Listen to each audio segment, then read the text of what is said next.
morning students. Today I have brought a new video in front of you, and in this video I will discuss along with you the most important article of chapter 1 electrostatics, and the article is the field intensity at any point on the equatorial line of electric dipole. The article is, I am again repeating, the field intensity at any point on the equatorial line of an electric dipole. So today I will discuss the article is field intensity at any point on the equatorial line of electric dipole. This is the article, the field intensity at any point on the equatorial line of electric dipole. तो मेरे प्रिय विद्यार्थियों, मैंने आपसे discuss किया था what is electric dipole. An electric dipole consist of two equal and opposite point charges से -q and +q at point A and B and separated by some distance से 2a. This is the electric dipole. Electric dipole क्या है? वो एक arrangement होगा जिसके अंदर हम दो पॉइंट चार्जेस लेंगे. एक पॉइंट चार्जेस -q से एट पॉइंट A, दूसरा पॉइंट चार्ज +q से at point B and they are separated by some distance से 2a. लेकिन इस आर्टिकल में हमें उस इलेक्ट्रिक डाइपोल की फील्ड इंटेंसिटी को फाइंड आउट करना है किसी भी पॉइंट P के ऊपर, और वो पॉइंट P कहां लाइज करना चाहिए? इक्वेटोरियल लाइन के ऊपर लाइज करना चाहिए. तो सबसे पहले हम ये भी देख लेते हैं कि इक्वेटोरियल लाइन का मतलब क्या है. क्या होती है इक्वेटोरियल लाइन? मींस एक ऐसी लाइन जो इलेक्ट्रिक डाइपोल को इक्वली बाइसेक्ट करे, उस लाइन को हम बोलते हैं इक्वेटोरियल लाइन. जो लाइन इलेक्ट्रिकल डाइपोल को इक्वली बाइसेक्ट करे, that line is considered to an equatorial line. उस पॉइंट को हमें उस लाइन के ऊपर लेना है और उसी पॉइंट के ऊपर हमें इलेक्ट्रिक फील्ड इंटेंसिटी को फाइंड आउट करना है. सबसे पहले डायग्राम बनाएंगे. सो this is the diagram.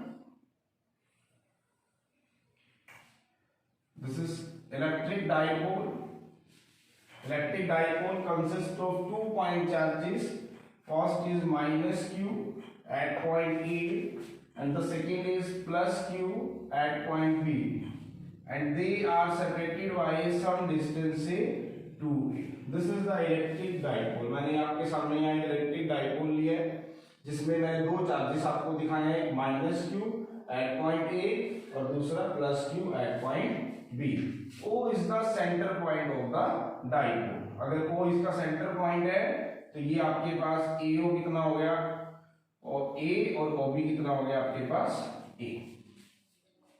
AB is the electric dipole which consists of two charges -q at point A and +q at point B, and O is the center point of the dipole. If O is the center point of the dipole, then AO is equal to A and OB is equal to A. तो मैंने आपको बताया equatorial line कौन सी होगी? ऐसी line जो electric dipole को equally bisect करेगी. तो इट मींस अगर मैं यहाँ पे परपेंडिकुलर बाइसेक्टर वाली लाइन ड्रॉ करूं, सो दिस इज द लाइन जो इस इलेक्ट्रिकल डाइपोल को इक्वली बाइसेक्ट कर रही है. तो इसके किसी भी पॉइंट P के ऊपर मान लेते हैं कि ये वो पॉइंट P है जहां पे हमें इलेक्ट्रिक फील्ड इंटेंसिटी को फाइंड आउट करना है. We have to find out the electric field intensity at this point P due to this electric dipole. और ये यहां से कितनी दूरी पे है? हम मान लेते हैं कि r दूरी पे है. जो P पॉइंट है वो इलेक्ट्रिक डाइपोल से कितनी दूरी पे है? That is small r. अब -q की वजह से इस P पॉइंट के ऊपर जो इलेक्ट्रिक फील्ड लगती है वो हम ले लेते हैं E1. let E1 be the electric field intensity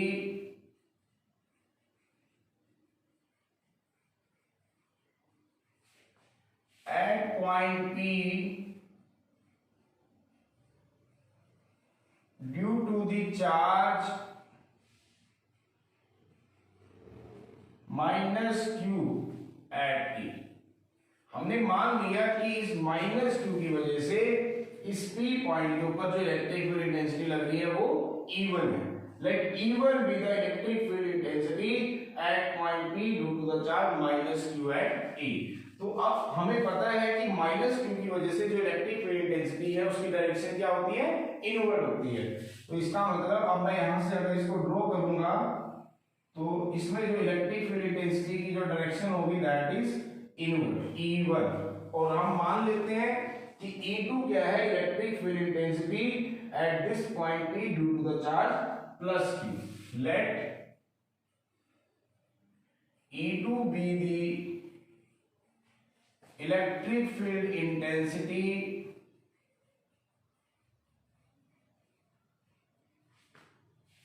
at point P due to the charge plus Q at B। हमने मान लिया कि E2 जो है वो इलेक्ट्रिक फील्ड इंटेंसिटी है इस पॉइंट P के ऊपर, किसकी वजह से, प्लस Q चार्ज पार्टिकल की वजह से। तो इसको भी ड्रॉ करेंगे हम।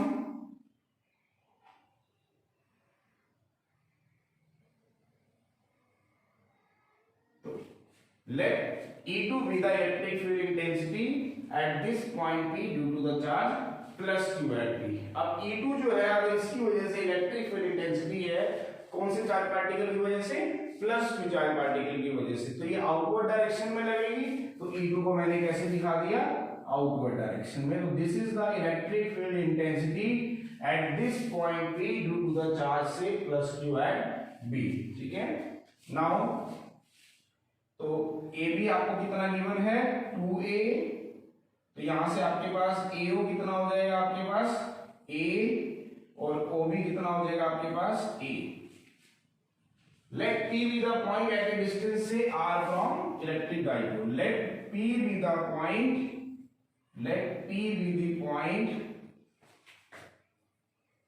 where we have to calculate the electric field intensity।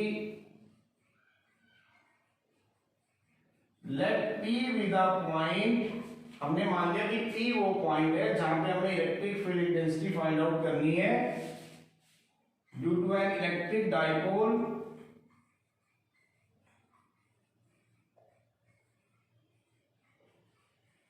Is at a distance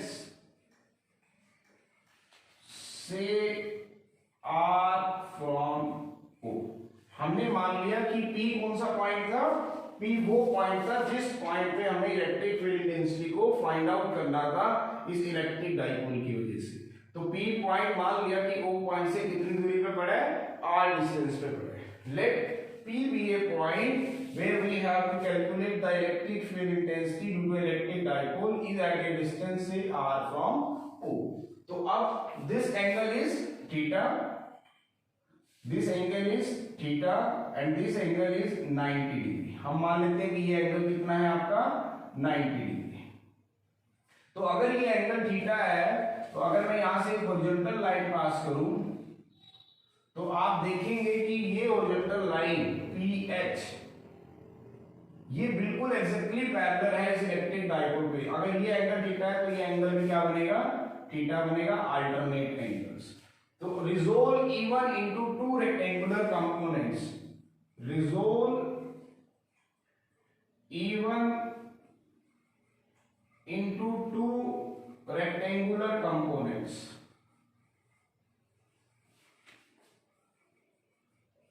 Two rectangular components। First one is कौन सा बनेगा आपके पास, E1 cos theta,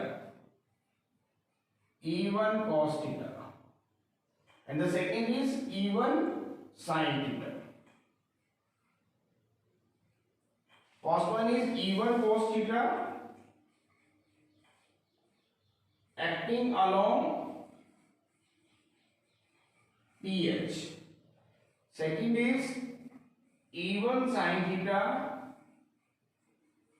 acting along PO,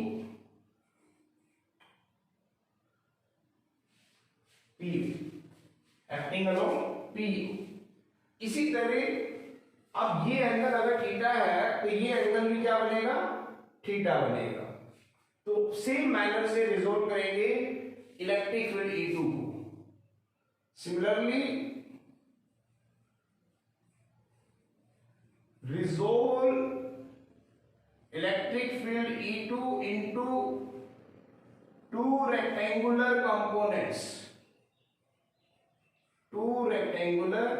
components, same manner से हम E2 को भी रिजोल्व करेंगे। First one is E2 cos theta acting along PH। तो एक कंपोनेंट इलेक्ट्रिक फील्ड का इस डायरेक्शन में हो जाएगा, that is E2 cos theta, और एक कंपोनेंट इसका इस डायरेक्शन में हो जाएगा, that is E2 sin theta, E2 sin theta. P इसको हम कह देते हैं N। तो second is E2 sin theta acting along PN। E1 को हमने दो रेक्टेंगुलर कंपोनेंट में ब्रेक कर दिया। एक कंपोनेंट था E1 cos थीटा जो PH के अलोंग था, दूसरा कंपोनेंट किसके अलोंग था, PO के along in downward direction. Similar manner से हमने E2 को भी रिजोल्व किया। एक कंपोनेंट इसका PH के अलोंग है, that is E2 cos theta, और एक कंपोनेंट PN के अलोंग है, that is E2 sin theta.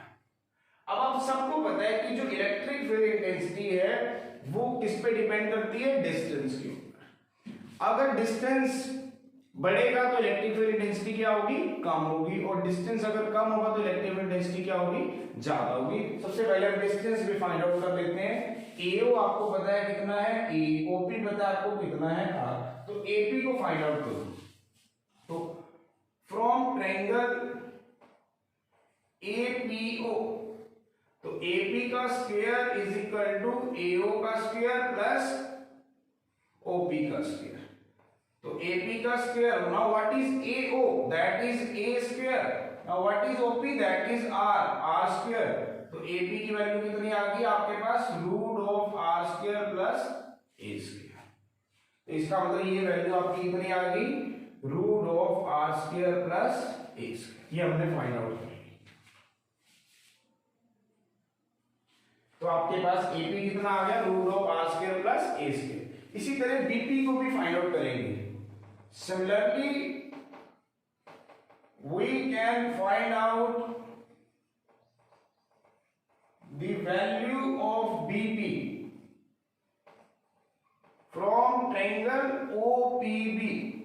तो कैसे निकलेगा, BP का square is equal to OB का स्क्वायर प्लस OP का square. Now what is BP का स्क्वायर, OB का स्क्वायर प्लस BP का स्क्वायर। OB इज A, तो A square, OP is R, तो R स्क्वायर। तो आपके पास BP आ गया कितना, root of R square plus A square. तो ये भी आपके पास कितनी वैल्यू आ गई, root of R square plus A square. तो आपके पास ये आ गई। तो AP जो आ गई वो आपकी आ गई BP के बराबर, that is root of R square plus A square. इसका क्या मतलब हुआ कि जो P पॉइंट है वो जितनी दूर A पॉइंट से है उतनी ही दूर B पॉइंट से है। It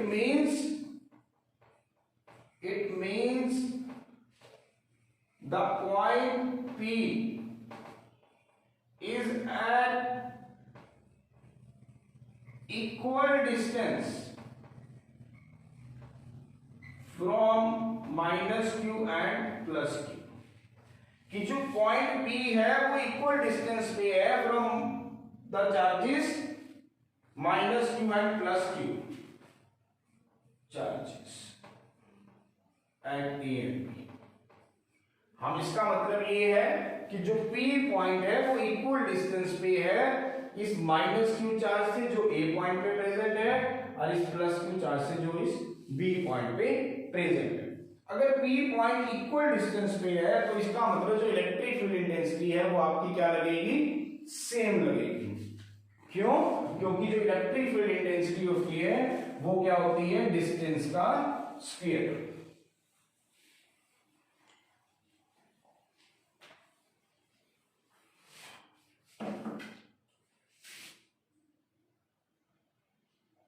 and this is E2 cos theta. अब हमने देख लिया कि जो P पॉइंट है वो इक्वल डिस्टेंस पे है, किससे, माइनस क्यू से और प्लस क्यू से। और we know that electric field E is equal to 1 by distance का स्क्वायर। हमें पता है कि जो इलेक्ट्रिक फील्ड है वो डिस्टेंस के इनवर्सली प्रोपोर्शनल है, but the point P is at same distance, equal distance from A and B. So it means the electric field intensity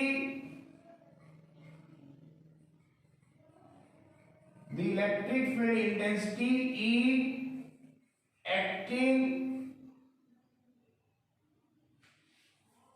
E1 and E2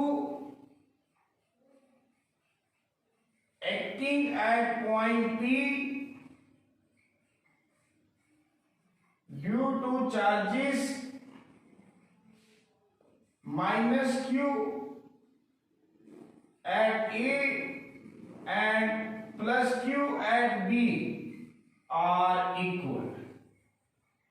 इस चीज से हमें क्या पता चला कि P पॉइंट अगर इक्वल डिस्टेंस पे है इन दोनों से तो इलेक्ट्रिक फील्ड होती है डिस्टेंस का स्क्वायर। इसका मतलब जो electric field intensity minus Q की वजह से इस पे लग रही थी वो सेम होगी जो electric field intensity plus Q की वजह से इस पे लगेगी। It means E1 is equal to E2। अगर E1 is equal to E2 है तो it means E1 sin theta and E2 sin theta they are equal and opposite, they will cancel out each other, therefore the components of electric field intensity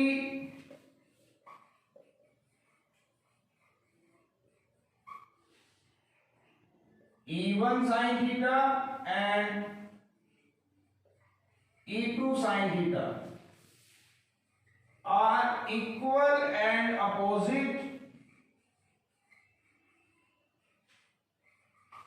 and they will cancel out each other। इसका क्या मतलब हुआ कि जो इस P point पे जो दो कंपोनेंट्स लग रहे थे इलेक्ट्रिक फील्ड इंटेंसिटी के, एक लग रहा था E1 sin थीटा जो डाउनवर्ड डायरेक्शन में था और एक लग रहा था E2 sin थीटा जो अपवर्ड डायरेक्शन में था। वो दोनों कंपोनेंट्स क्या है, इक्वल एंड अपोजिट। तो जब इक्वल एंड अपोजिट है तो कैंसिल आउट हो जाएंगे, तो नेट इलेक्ट्रिक फील्ड इंटेंसिटी जो लगेगी, so the net electric field intensity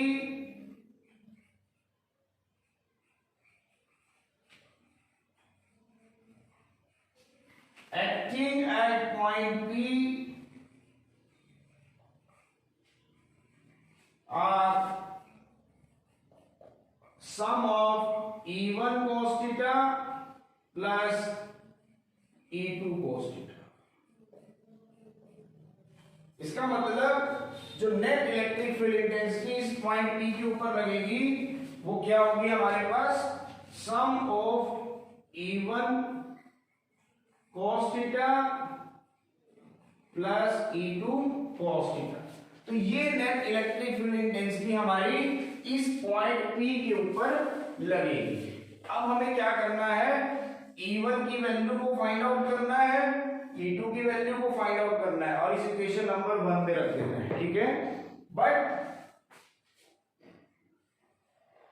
E1 is equal to E2, इसको इक्वेशन नंबर 1 कह देते हैं। Then the equation number 1 will be reduced to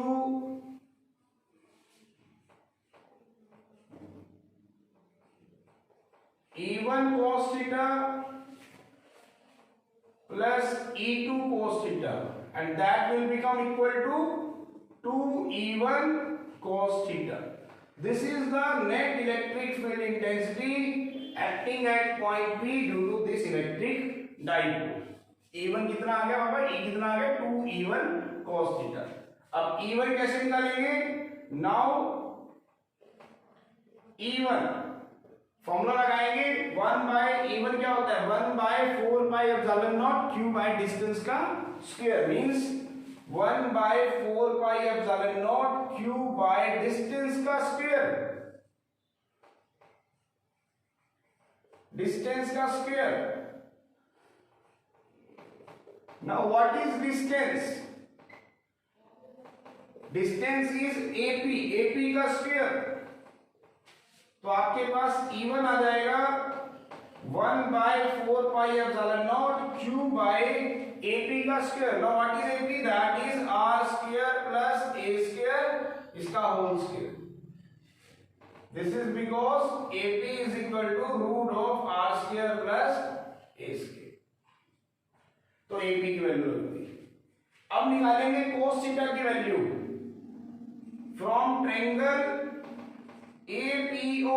APO triangle लो तो आपके पास cos थीटा होता है base upon hypotenuse. Now what is base? That is AO, and what is hypotenuse? That is AP.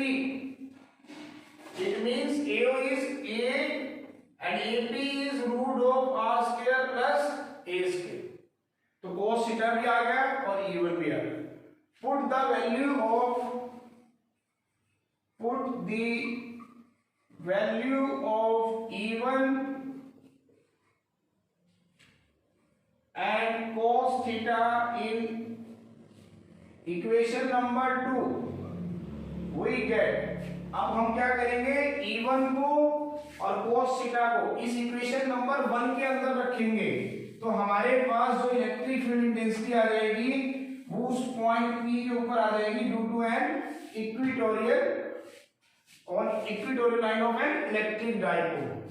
तो put the value of E1 and cos theta in equation number 2.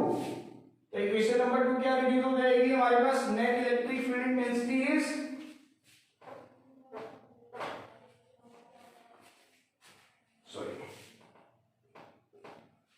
तो equation number 2 will reduce to the net electric field intensity is 2.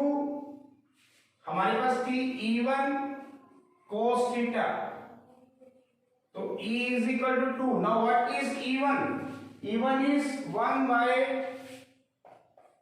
4 pi epsilon naught q by r square. now what is r? अभी हमने निकाला root of r square plus a square, इसका whole square into cos theta. cos theta is base upon hypotenuse, a upon root of r square plus a square. So this is net electric field intensity q into 2a divided by 4 pi epsilon naught.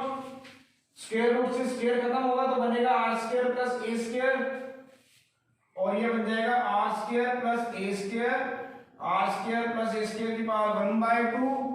तो आपके पास net electric field intensity E आ जाएगी P by 4 pi epsilon naught r square plus a square की power 3/2, where P is the dipole moment of the electric dipole. हमने क्या मान लिया कि P क्या है? Dipole movement of the electric dipole. So this is the net electric field intensity at this point P due to an electric dipole. So जैसे हमने axial का जब हमने केस किया था तो उसमें हमने एक केस बनाया था कि अगर हम इस P पॉइंट को बहुत दूर ले जाएं इस इलेक्ट्रिक डाइपोल से तो नेट इलेक्ट्रिक फील्ड इंटेंसिटी क्या होगी. तो ऐसे ही इसमें भी हम केस बनाएंगे.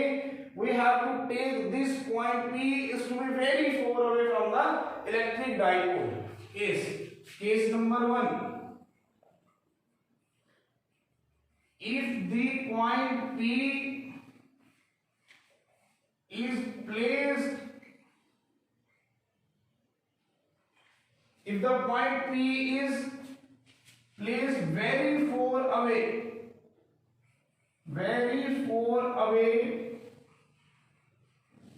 from the electric dipole, if the point P is placed very far away from the electric dipole, अगर इस पॉइंट को बहुत दूर ले गए, then R is greater than A, or R square is greater than A square.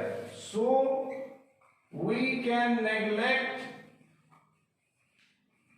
A square in equation number 3. This is equation number 3, and equation 3 will be reduced to